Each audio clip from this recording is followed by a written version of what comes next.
فقط با ادعا کردن ملک رو به نام خودت میری تو سامانه ثبت ملک .ssaa.ir مدارکی که از تصرف یا مالکیتت روی اون ملک داری رو آپلود میکنی. بعدش اداره ثبت یه هیئت تعیین تکلیف تشکیل میده و اگه مدارک تو تایید کنه سندو میگیری. کلمه مدرک رو کامنت کن تا بهت بگم بهترین مدارکی که میتونی ارائه بدی چیه.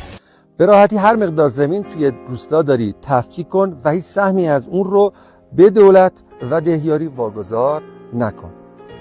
از این بعد اگر کسی تو روستا بخواد زمین رو تفکیک کنه دیگه لازم نیست مقداری از اون رو به دولت و دهیاری واگذار کنه.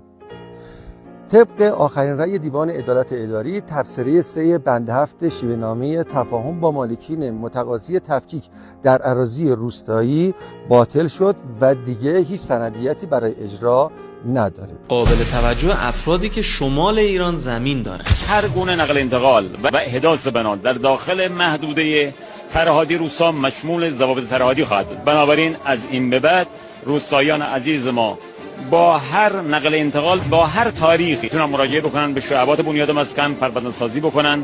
پرونده اینا میتونه از طریق بنیاد مسکن ارجاع داده بشه به ادارات ثبت شهرستان و در اونجا به اسناد قانون ساماندهی سند بگیرن.